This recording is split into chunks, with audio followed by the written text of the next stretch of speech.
In the last recording, we discussed about the chemical properties of phenols. Today we are starting with preparation of ethers. How can we prepare ethers? Preparation of ethers. One method of preparation of ethers we discussed in the previous chapter also, that is Williamson synthesis. Williamson synthesis we discussed in the last chapter also. What is Williamson synthesis? This is the reaction of alkyl halide with sodium alkoxide, R-ONA.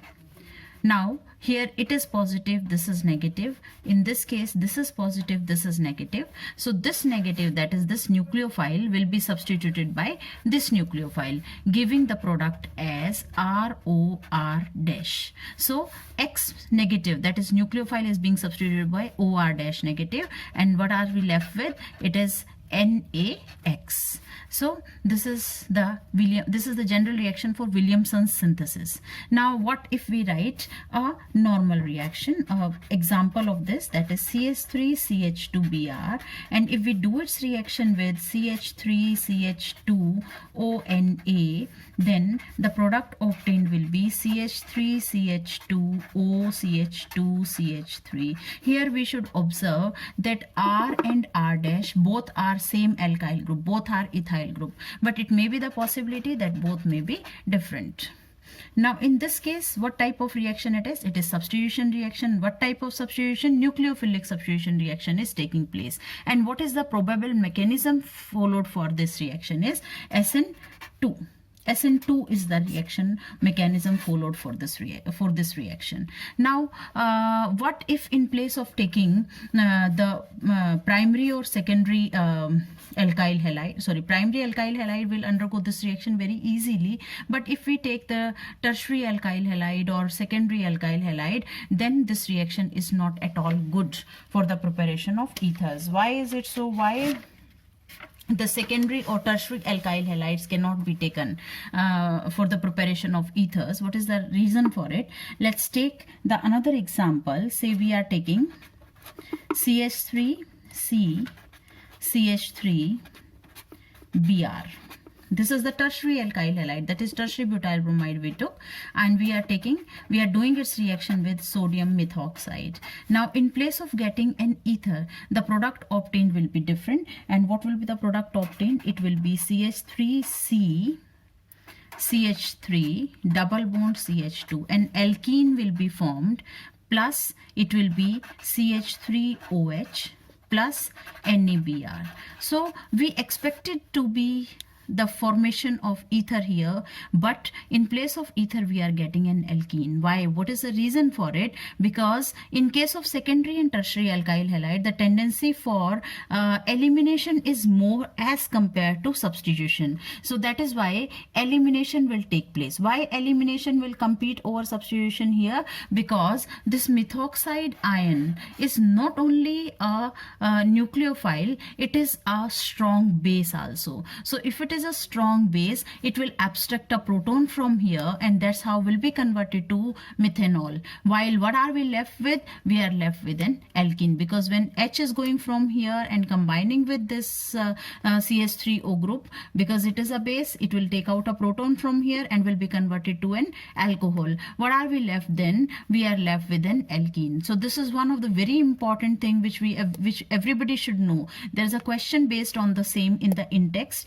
that what happens if this is the product taken, this is the reactant taken, can we get an ether? What will be the major product obtained? So we are asking about that elimination will compete over substitution, that you have to mention. Why is it so? Because methoxide is a base also, as well as a nucleophile. Then we have to mention the reaction along with products.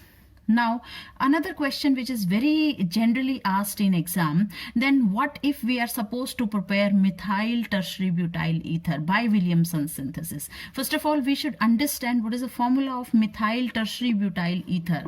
Methyl means there is CH3 group, Tertiary butyl means what? That is 4 carbon with a tertiary carbon, CH3, CH3, CH3. This is a tertiary butyl group, and tertiary butyl ether is there. So this ethereal group is attached with the tertiary carbon. So this is what? This is a tertiary methyl tertiary butyl ether. Say for example, if we want to prepare this ether, then what set of reactants are we supposed to take? We have tried, then when we are taking this as a set of reactant, we are taking a tertiary alkyl halide, we are not getting ether, we are getting an alkene. So to prepare an ether, what we need to take? The tertiary group has to be taken with the alkoxide part. So what it should be? It should be like this. What is the exact or the most appropriate set of reactant for this? It is this, CCH3ONA plus CH3Br.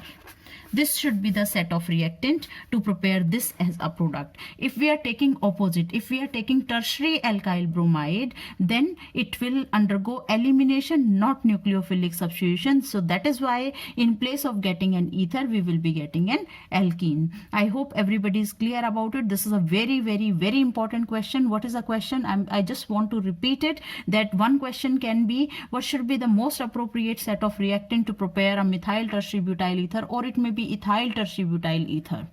So you should understand, whenever we are supposed to prepare a tertiary or a secondary alkyl group ether, there should always be secondary or tertiary alkyl group taken with the sodium oxide part, not with halide part. Why? Because if secondary halides are taken or tertiary halides are taken, they will tend to undergo elimination. They will be converted to an alkene, not an ether. So that is why. So this is the reaction.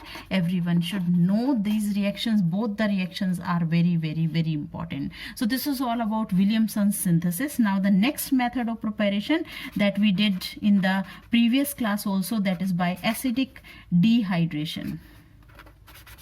Acidic dehydration of alcohols.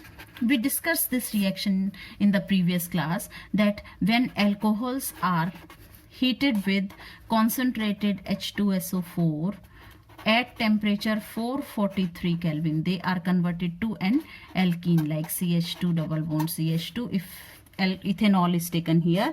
And if it is concentrated H2SO4, we heat it at temperature 413 Kelvin, then they will be converted to, the alcohol will be converted to ether, that is CH3 CH2O CH2 CH3. If ethanol is taken here, that is CH3 CH2OH is taken here. Now what is the mechanism of this reaction? We discussed about the mechanism in the last class also, but here again I'm going to do it. That is, say for example, we are taking CH3 CH2OH and we are doing the acidic dehydration.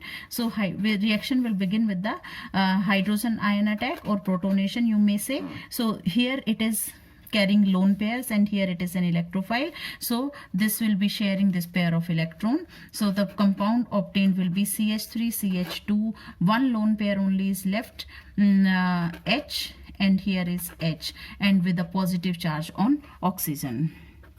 Now this positive charge on oxygen is not at all stable, so that is why it will be CH3 CH2O H with a positive charge H will be attacked by another nucleophile, that is O H, two lone pairs, CH2 CH3 will be converted to. Now here one step is additional, which we did but not given in NCERT, but I'm just trying to tell you that the positive charge on oxygen making it unstable, that is why this pair of electron is shifted to this oxygen and we will be getting CH3 CH2 with a positive charge plus H2O, like this. Now this CH3 CH2 positive basically will be sharing the pair of electron with this nucleophile and we will be getting this as a product, that is CH3 CH2 with a lone pair, H here with a positive charge, and then it is CH2 CH3. What is it? It is protonated ether. So this ethyl carbocation is sharing the pair of electron, or you can say is attacking on this nucleophilic site, or you can say in the electron rich site, and sharing this pair of electron. That's how we are getting this protonated ether. So basically in NCERT the reaction is given like this step, then this step, and then this step. This is not given, but you should understand this is also involved. Now, so the next is this is protonated ether. Protonated ether is again because oxygen carrying a positive charge, so it is unstable. So this pair of electron is coming to oxygen and hydrogen ion is given out in form of a proton. So the next step is the deprotonation, that is CH3 CH2O, lone pair here, H here with a positive charge, then CH2 CH3. This is protonated ether.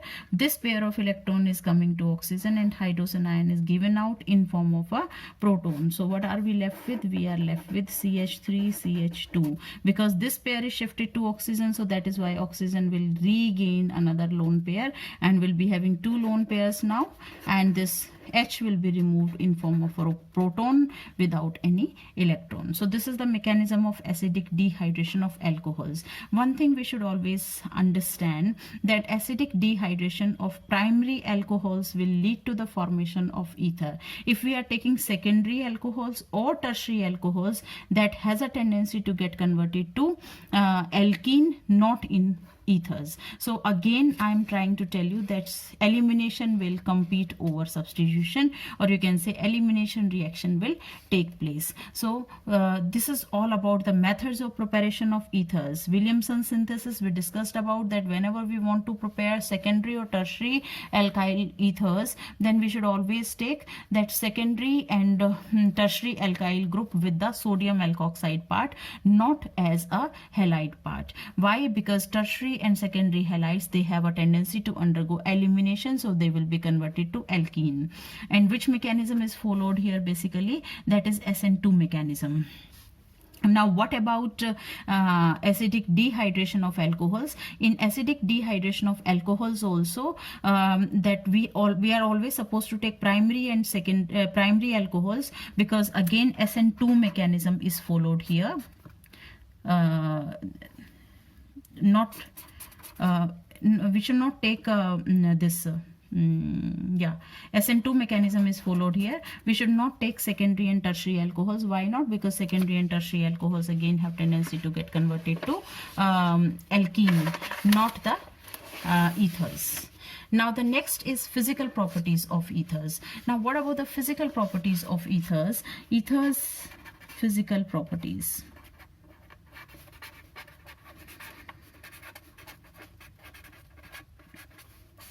Ethers have a polar bond, that is carbon oxygen bond here is a polar bond, because carbon is positive, oxygen is negative, so it has a polar bond. But the polarity of this carbon oxygen bond is not so high, it's weakly polar. That is why its boiling point is almost comparable to the corresponding alkanes. Like if we try to compare the boiling point of pentane, that is CH3 CH2 5 times CH2 3 CH N-pentane with ethoxyethane. Ethoxyethane is CH3 CH2O CH2 CH3. Both have comparable molecular mass. So what is their boiling point? Boiling point of this is 309 approximately, and boiling point of this is 307.6. So you may observe that this is almost comparable. There is no increase in the boiling point because of the polarity. So because it's a weakly polar bond. Now what about with alcohol? If we compare the boiling point with alcohol, the comparable molecular mass alcohol will be butanol. Butanol is CH3 CH2 3 times OH, 4 4 for your butanol. So if we compare it with butanol, butanol's boiling point is much higher as compared to both. What is that? That is 390. We all know why boiling point of alcohols is higher. That is because of the hydrogen bonding, because intermolecular hydrogen bonding is there in alcohol. So that is why alcohols have high boiling point. Now this is one property we discussed about, that is boiling point. The other property which we are going to discuss about, that is solubility. Now what about solubility? Because of the oxygen present, that ethers are soluble in water, just like alcohols. Like how are they soluble? Because they can form hydrogen bonding with water. Now this is ether, ROR, so it will be forming hydrogen bond with water. How will it be? HOH,